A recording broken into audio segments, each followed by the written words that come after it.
Boa noite para todo mundo, hoje 28 de setembro de 2023 e vamos para o resumão do dia, minha gente. Bolsas recuperando parte das perdas e das quedas ininterruptas dos últimos dias, não é mesmo?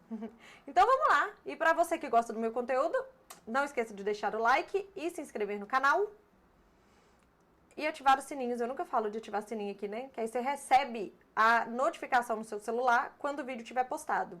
Bem prático. Acho que vale a pena. Mas vamos lá, minha gente. Vamos abrir o nosso panorama aqui, né?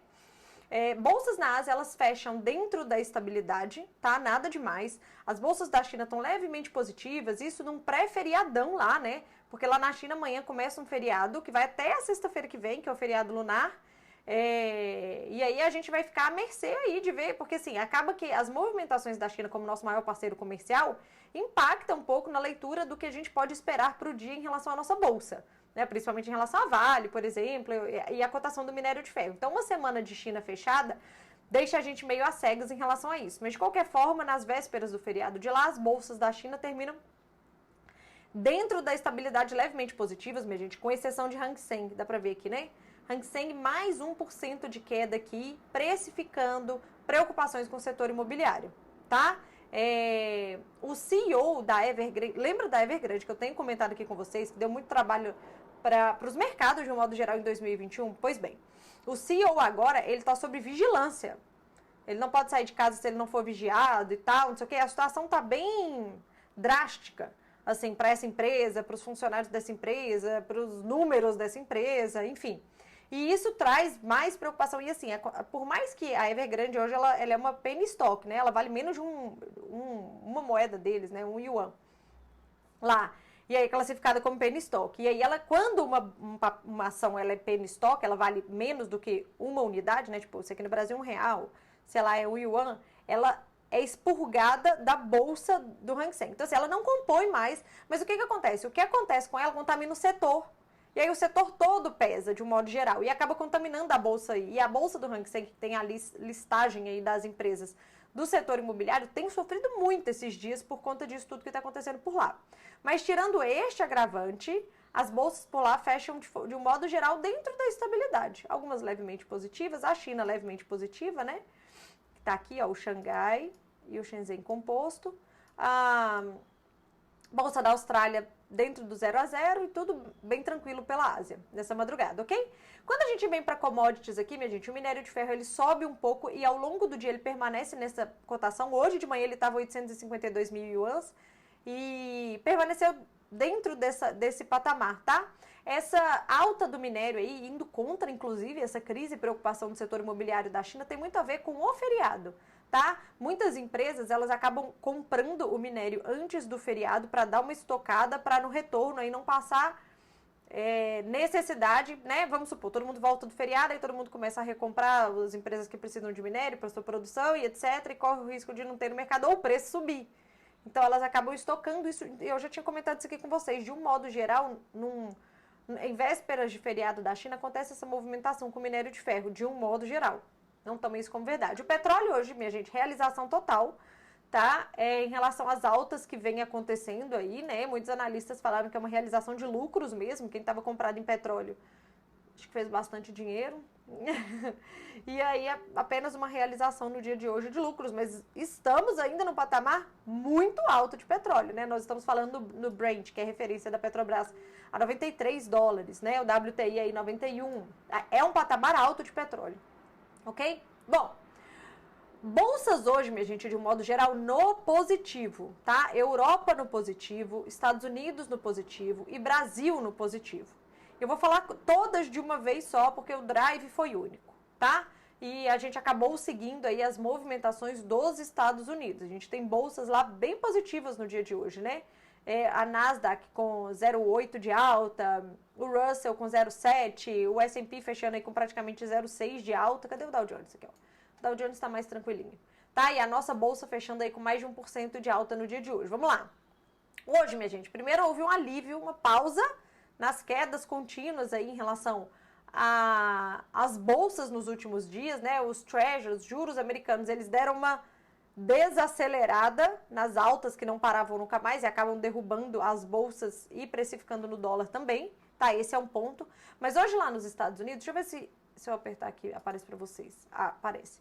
Hoje nos Estados Unidos, minha gente, nós tivemos dados fracos. Esse é o primeiro ponto que eu queria mostrar para vocês, tá? Vamos lá. Primeiro, pedidos iniciais de seguro-desemprego veio 204, veio praticamente igual ao mês passado. Eu repito para vocês, esse é um patamar alto, tá? Esse dado aqui não veio fraco, não. Esse é um patamar alto, tá? É alto no sentido de que o mercado de trabalho está bombando, né? Esses números aqui pré-pandemia, os pedidos de seguro-desemprego eram bem mais altos do que esse, que significa que as pessoas estão ficando desempregadas, elas vão lá e entram com pedido de seguro-desemprego, tá? Então, esses números aqui, eles nesse patamar de 200 mil, são números bem baixos, mostrando que o mercado de trabalho dos Estados Unidos segue aquecido. Mas o que pegou não foi isso daqui, foram outros dois itens. Primeiro foi o PIB americano, cadê? O PIB americano, ele veio 2,1% do mês passado. Esta prévia aqui de 2,1% do Investing está errada, tá? O mercado tinha uma expectativa de um PIB americano em 2,3%. Então, em relação à expectativa do mercado, o PIB veio mais fraco, tá? E ele veio em linha com o mês passado também, né, praticamente. Então, ponto positivo para sinais de que a economia dos Estados Unidos não está tão forte o suficiente para trazer novas altas de juros, etc, e todo aquele estresse, tá? Então, PIB, 1 ponto. E o outro que eu queria mostrar para vocês é isso aqui, ó. O indicador de gastos dos consumidores caiu bastante, minha gente, caiu bastante. A expectativa do mercado era vir 1,7 e veio 0,8, tá? E isso daqui é um indicador que mostra fraqueza, sim, da economia americana. É pelo menos um indicador dentre vários que estão mostrando aí o reaquecimento da economia, mas pelo menos para o dia de hoje temos um PIB mais fraco do que o esperado, temos gastos dos consumidores mais fraco do que o esperado e temos vendas pendentes de moradia bem mais fraco do que o esperado, tá? Então, a soma desses indicadores fracos trouxe um certo alívio para as bolsas americanas, tá? Somado a isto, nós tivemos falas de membros do Banco Central americano hoje que mudaram um pouco, aliviaram um pouco o discurso e trouxeram aí que não, eles ainda não têm tanta certeza assim se a economia americana vai precisar de mais uma alta de juros. Calma, né? A gente vai se basear em dados. Então, assim, os discursos que a gente vinha ouvindo dos últimos dias dos membros do Banco Central americano vai precisar subir juros sim, a taxa neutra de juros subiu, que eu tenho comentado com vocês. As falas de hoje foram, não, calma, talvez precise, talvez não, vamos esperar. Isso também trouxe um alívio nos mercados. E o terceiro item que aconteceu lá, terceiro assunto, né, que aconteceu nos Estados Unidos também, hoje foi que o presidente da Câmara lá dos Estados Unidos veio a público, deu uma coletiva de imprensa e falou que a gente vai conseguir resolver essa questão do orçamento, do imbróglio do orçamento, que pode provocar um shutdown no governo a partir da semana que vem, mas a gente vai conseguir resolver. E lembrando que ele mesmo, na semana passada, não, ele mesmo no dia de ontem, rejeitou o projeto que tinha vindo do Senado de uma lei provisória para financiar o governo até novembro, para que eles tivessem mais tempo de negociar esse imbróglio. Tá? Então ele vem a público e fala, olha, vai ser difícil? Vai, mas a gente vai conseguir. Então, neste contexto, também traz um certo alívio, uma certa esperança de que isso vai ser resolvido a tempo de não colocar o governo americano em shutdown. Então, esses fatores que eu comentei com vocês traz alívio para as bolsas americanas que recuperam parte das perdas desses últimos dias. Tá? Essa alta não recupera a perda inteira, recupera parte das perdas, porque as preocupações ainda estão no radar. Mas foi um dia de alívio. Tá? E esse alívio americano, ele contamina as bolsas da Europa, contamina a nossa bolsa por aqui, que acaba recuperando parte das perdas. Ok? Em se tratando do dólar, minha gente, como vocês podem ver claramente aqui, ó, o dólar tá fraco no mundo inteiro. Tá? No mundo inteiro. Esse mesmo alívio das bolsas também vieram para o dólar. E o dólar devolve parte da alta no mundo inteiro, praticamente, no dia de hoje, tá? Especificamente sobre o Brasil, que eu marquei aqui para vocês, dá para ver? Dá. Especificamente sobre o Brasil, a gente vê que a nossa queda é bem limitadinha. Em relação à queda, por exemplo, olha a queda do DXY. O DX, minha gente, vocês podem usar como referência mais ou menos 0,3. Se ele está mais 0,3%, olha, é um negócio considerável. Se ele está menos 0,3%, é um negócio considerável. É um cheiro, é uma referência.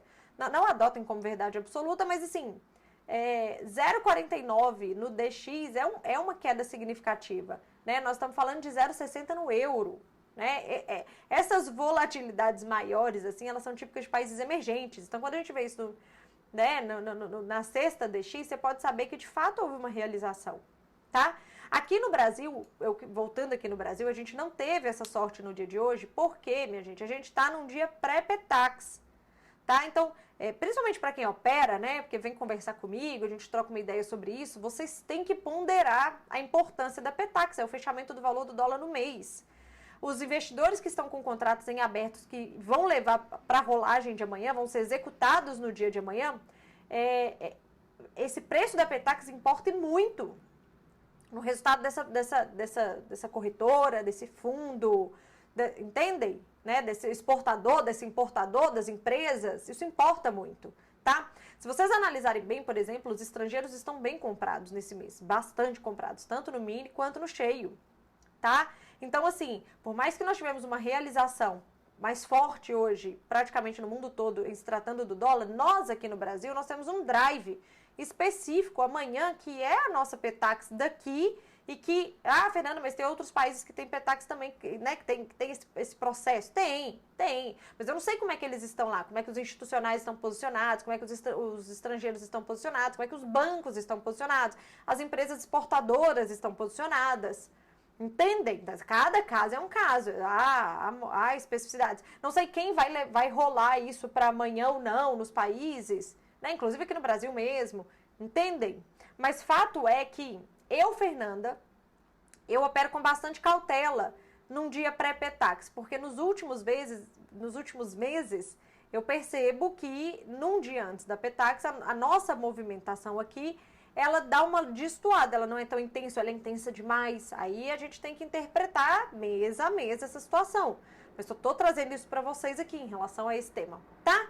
E por fim, deixa eu mostrar para vocês aqui antes que vire. Não sei se já virou. Acho que já. Ai, que pena. Mas esses podem voltar um pouco o vídeo, tá? Eu queria mostrar a cotação do dólar para vocês no México, pra gente fechar esse assunto.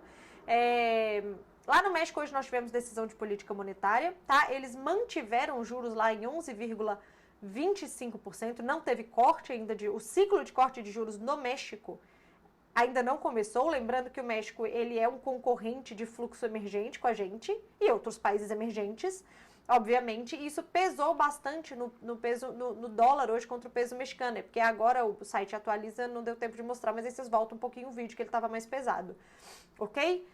Então o peso mexicano hoje ele tem aí o fator dólar fraco no mundo, e ele ainda tem o fator de que o ciclo de corte de juros no México não começou. E se não começou, aí vamos lá, o diferencial de juros, o carry trade, ele ainda não começa a ficar desfavorável também para o lado do México.